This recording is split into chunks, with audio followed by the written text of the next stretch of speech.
Good evening. I'm Dr. Richard Sona. I'd just like to share with you a short video on a subject as a leader that I feel very strongly about,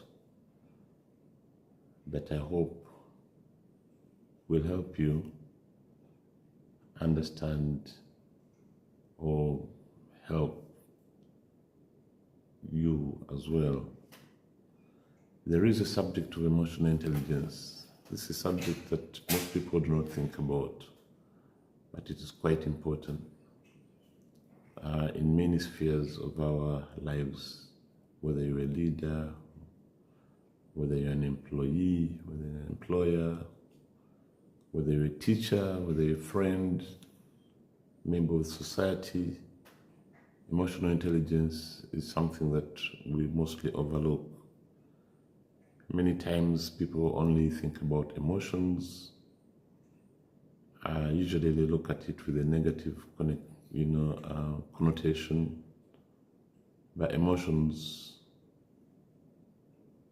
regardless of what people perceive of them, they're all very useful.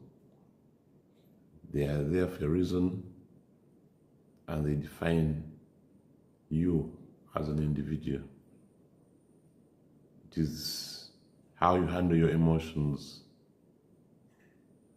that guides you or determines whether you're going to have a smooth life, whether you're going to be, whether people find it fun to be around you or not.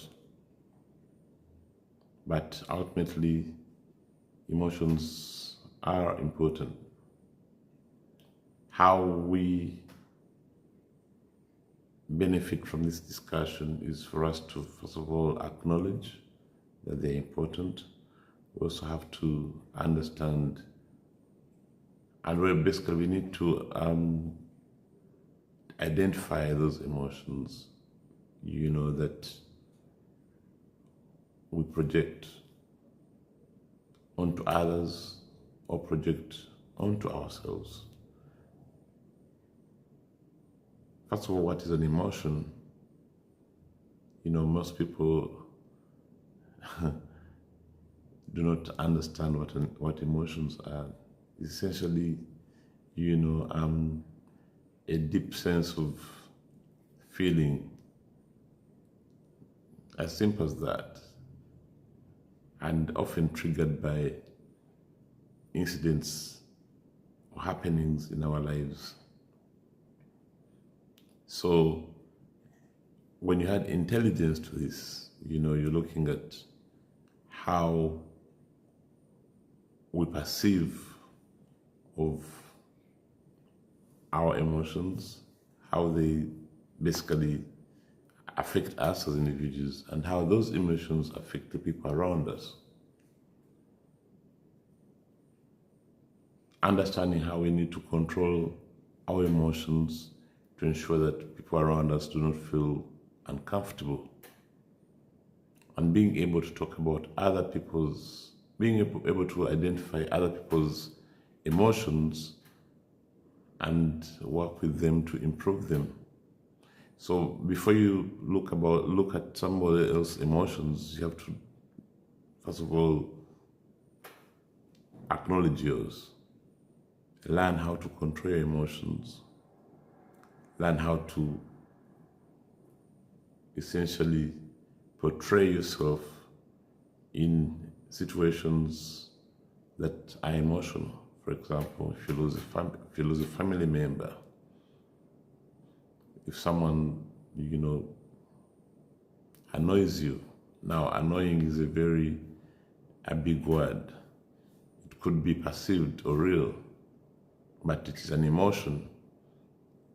Whether you have to be annoyed is one thing, but it's all determined by how you perceive that moment and how you respond, to that perception.